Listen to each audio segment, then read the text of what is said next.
नमस्कार, मी अस्मिता. माझ्या रेसिपी चॅनलमध्ये तुमचे खूप स्वागत. आजची आपली रेसिपी आहे डाळ बाटी चुरमा आणि वांग्याची भाजी. त्याच्यासाठी इथे नेहमीच्या वापरातील मी गव्हाचं पीठ घेतलं आहे. चपातीची कणिकच मी इथे 4 वाट्या घेतली आहे आणि 1 कप आपल्याला इथे रवा मिक्स करायचा आहे. 4 ते 5 लोकांना पुरे इतकं हे प्रमाण आहे. आता कलर बट्टीला छान यावा म्हणून 1 टीस्पून हळद घातली आहे.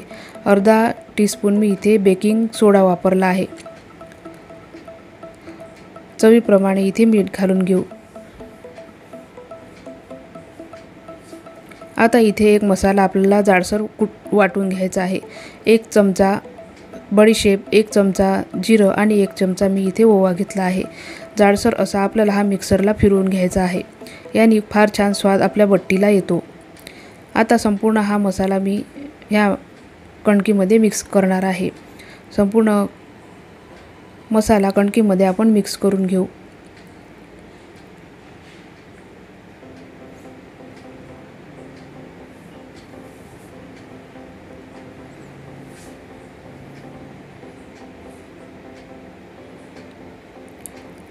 आता इथे आपल्याला 2 मोठे चमचे तूप घ्यायचं आहे. तूप हे नॉर्मल टेम्परेचरचंच मी इथे वापरलं आहे आणि हे तूप पिठाला चांगलं चोळून घ्यायचं आहे. तुम्ही इथे बघू शकता पिठाचा 1 मुटका होतो आहे. पिठाचा मुटका झाला तर आपलं तुपाचं मोहन हे परफेक्ट झालं असं समजायचं आहे. आता कोमट पाण्याने आपल्याला पुरीला जशी कणिक मळतो तशी कणिक ही भिजवून घ्यायची आहे. थोडीशी घट्टसर अशी कणिक मी इथे भिजवून घेतली आहे. आता 10 ते 15 मिनिटं ही कणिक झाकून ठेवायची आहे. आता बट्टीसोबत खाण्यासाठी पंचमेळ डाळ आपण बनवून घेऊ. एक चतुर्थांश कप मी इथे तुरीची डाळ घेतली आहे. पाव कप मी इथे मसूर डाळ घेतली आहे. पाव कप मी इथे मूग डाळ घेतली आहे. 2 चमचे चणा डाळ आणि 2 चमचे इथे उडदाची डाळ घेतली आहे. डाळी तुम्ही सालीसकटसुद्धा वापरू शकता. उडीद आणि मुगाची डाळ सालीसकट तुम्ही वापरू शकता. 2 ते 3 पाण्याने डाळ ह्या स्वच्छ धुवून घ्यायची आहे. अशा पद्धतीने वरण हे फार चविष्ट आणि चवदार लागतं आणि बट्टीसोबत खाण्यासाठी हे वरण अतिशय छान लागतं. 1 टीस्पून हळद घालून आपण कुकरमध्ये डाळ आणि भात हे शिजवून घेऊ.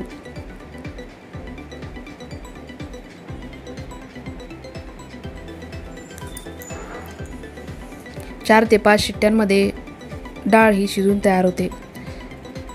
आता जोपर्यंत आपला कुकर तयार होतो आहे तोपर्यंत आपण बट्ट्या बनवून घेऊ. एकसारख्या आकाराच्या बट्ट्या बनवण्यासाठी तुम्ही अशा पद्धतीची छोटी वाटी सेट करू शकता आणि एकसारख्या आकाराच्या बट्ट्या अशा पद्धतीने तुम्ही तयार करून घेऊ शकता. अशा पद्धतीचे गोळे तयार करून एकसारख्या आकाराच्या बाट्या ह्या तयार होतात.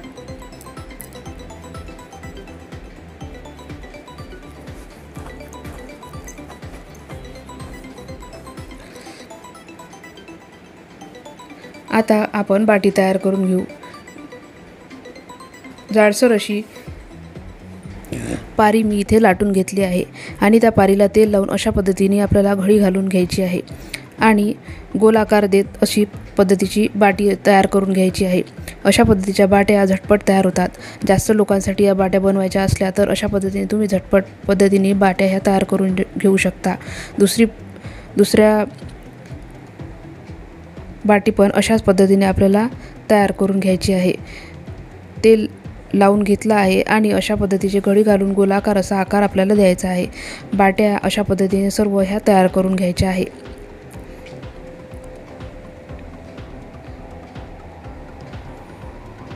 इथे 15 एकसारख्या आकाराच्या बाट्या तयार झाल्या आहे. आता आपण त्या बाट्या वाफवून घेऊ. इथे मी इडलीचा कुकर घेतला आहे. इडलीच्या कुकरमध्ये तळाशी पाणी घातलं आहे आणि पाणी हे गरम करून घेतलं आहे. आता आपल्याला इडलीच्या साच्यांमध्ये तेल लावून ह्या बाट्या वाफवून घ्यायच्या आहे. सर्व बाट्या आपण कुकरमध्ये ठेवून घेऊ.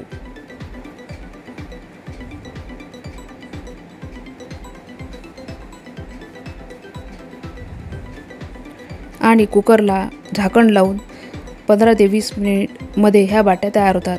तोपर्यंत आपण पंचमेळ डाळ ही तयार करून घेऊ. आपली डाळ ही मऊसूत शिजली आहे, तुम्ही इथे बघू शकता.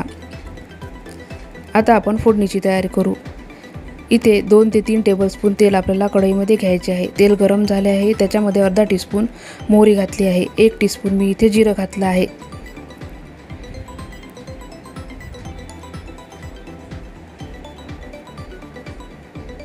त्याच्यानंतर एक मोठ्या आकाराचा कांदा बारीक चिरून घेतला आहे, तो पण आपल्याला फोडणीमध्ये घालायचा आहे आणि चांगला सोनेरी रंग येईपर्यंत परतून घ्यायचा आहे।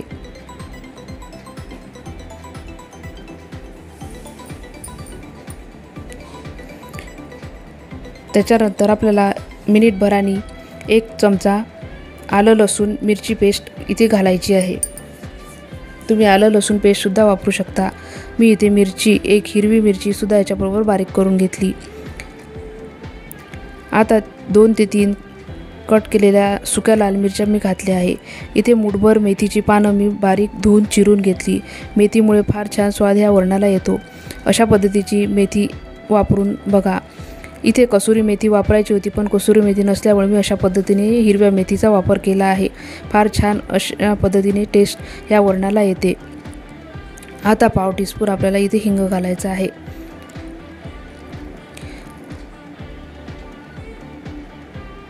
आणि मसाला चांगला भाजून घ्यायचा आहे। तुम्ही इथे बघू शकता सोनेरी रंग कांद्याला आला आहे। आता सुके मसाले घालून घेऊ। चवीप्रमाणे इथे लाल तिखट घालायचं आहे। इथे 3 टीस्पून लाल तिखट मी वापरला आहे। 1.5 टीस्पून इथे धणेपूड मी इथे वापरली आहे। 1 टीस्पून आपल्याला गोडा मसाला इथे घालायचा आहे। कुठला पण मसाला तुम्ही इथे वापरू शकता। मसाले चांगले मिक्स करून घेऊ।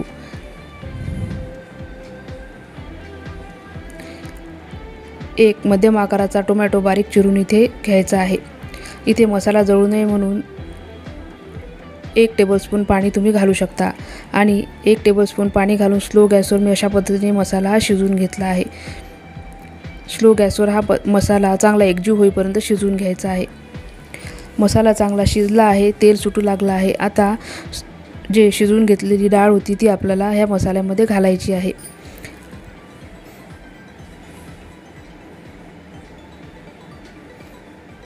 आता इथे आपल्याला गरजेप्रमाणे पाणी घालायचं आहे। इथे गरम पाण्याचाच मी वापर केला आहे।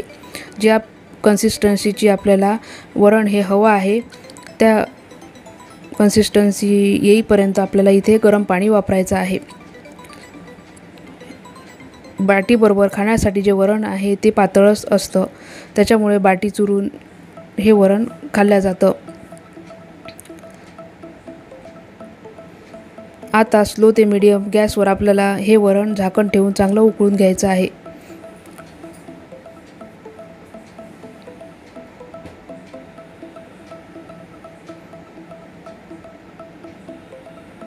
चवीप्रमाणे मीठ घालून घेऊ आणि थोडासा गूळ पण आपल्याला इथे घालायचा आहे। गुळामुळे खूप छान टेस्ट ह्या वरणाला येते।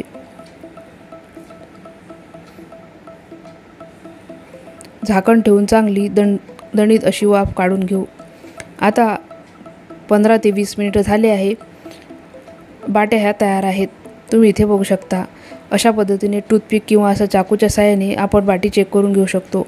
कुठेच बाटी कणिक ही चिकटलेली नाही, त्याच्यामुळे बाटी 20 मिनिटात वाफून अशा पद्धतीने तयार झाली आहे। आता बाट्या ह्या थंड करून घेऊ। वरणाला चांगली उकळी आली आहे। वरण पण आपलं तयार झालं आहे।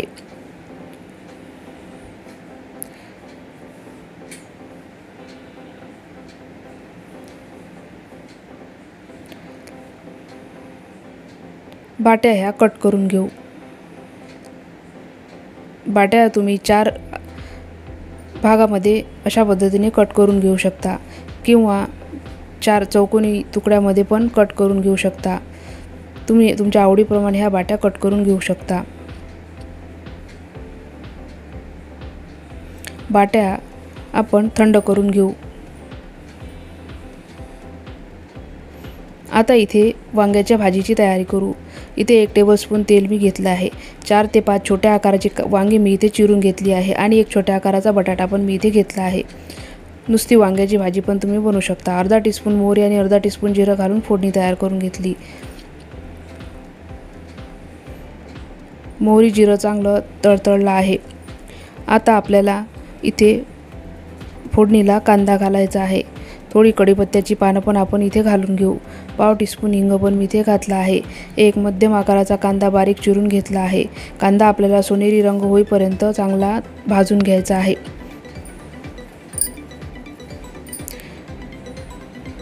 कांद्याचा तळतळ असा आवाज कमी झाला की आपल्याला 1 चमचा इथे आलं लसूण मिरची पेस्ट घालायची आहे।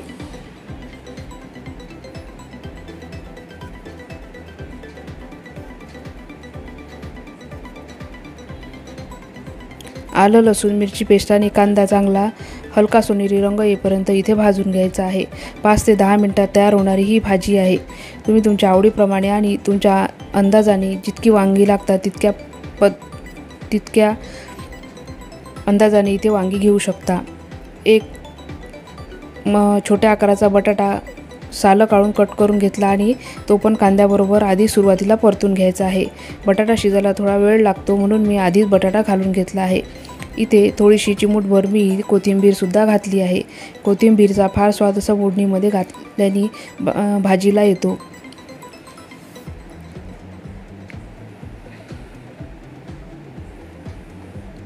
चिमूटभर ओवा पण मी इथे घातला आहे। वांगी ही थोडी वातूळ असतात त्याच्यामुळे मी इथे ओवा वापरला आहे। आता पावडर मसाले घालून घेऊ। तुम्ही बघू शकता इथे कांद्याला सोनेरी रंग आला आहे। पाव चमचा हळद, 1 चमचा धनेपूड, चवीप्रमाणे लाल तिखट इथे घालायचा आहे आणि अर्धा टीस्पून मी इथे गोडा मसाला वापरला आहे। भाजीच्या अंदाजाने हे मसाले आपल्याला इथे वापरायचे आहे। इथे 4 ते 5 छोट्या आकाराची वांगी मी मिठाच्या पाण्यात घालून घेतली होती। आता ती आपल्याला फोडणीमध्ये घालायची आहे। फोडणीमध्ये वांगी चांगली मिक्स करून घ्यायची आहे।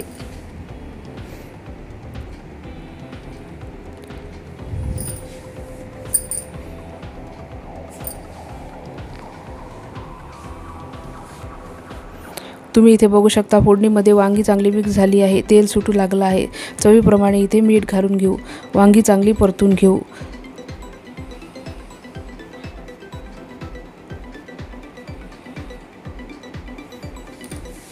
आता वांग्यामध्ये भाजी शिजण्यासाठी थोडं इथे आपल्याला पाणी वापरायचं आहे। इथे गरम पाण्याचाच मी वापर केला आहे। वांगीच्या लेवलमध्ये इथे आपल्याला पाणी घालायचं आहे। फार पातळ अशी भाजी इथे करायची नाही आहे।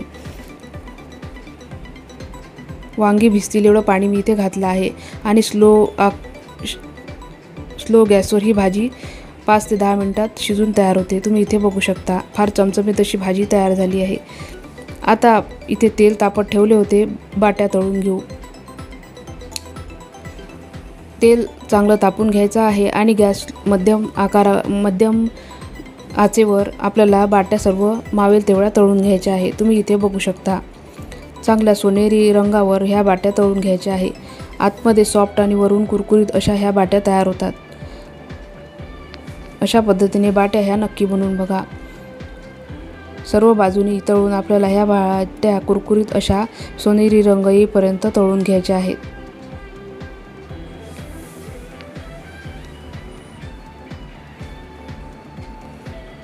तुम्हाला थोड्या कडक बाट्या आवडत असतील तर तुम्ही थोड्या आणखी इथे तळून घेऊ शकता। हलका सोनेरी रंग येईपर्यंत मी ह्या बाट्या तळून घेतल्या आहे। आता त्या आपण बाजूला काढून घेऊ। फार खुसखुशीत ह्या बाट्या तयार झाल्या आहेत।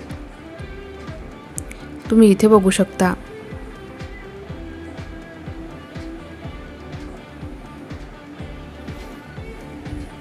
अशा पद्धतीने सर्व बाट्या आपल्याला तयार करून घ्यायच्या आहेत।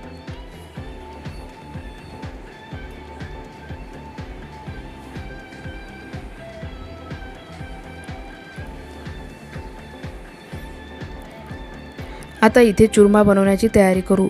इथे थोड्याच प्रमाणात मी चुरमा बनवत आहे। 2 ते 3 बाट्या मी इथे तळून घेतल्या आहे। आता एका मिक्सरच्या भांड्यात ह्या बाट्या अशा पद्धतीने तोडून घ्यायच्या आहेत।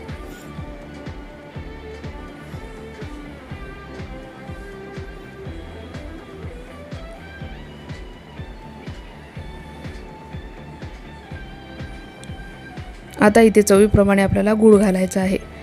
तुम्ही इथे पिठी साखर सुद्धा वापरू शकता। अर्धा टीस्पून इथे वेलचीची जायफळाची पूड मी वापरली आहे। आता इथे थोडं तूप घालून बाटी ही मिक्सरमध्ये फिरून घ्यायची आहे, म्हणजे आपला चुरमा तयार होतो। फार चविष्ट आणि चवदार हा चुरमा लागतो। तुम्ही आवडीप्रमाणे ड्रायफ्रूटसुद्धा याच्यामध्ये घालू शकता आणि तूप जास्त हवं असेल तर तूप घालून मिक्स करून ही बाटी सर्व करू शकता। आणखी तुपाचं प्रमाण तुम्ही याच्यामध्ये वाढवू शकता। आपला चुरमा तयार आहे।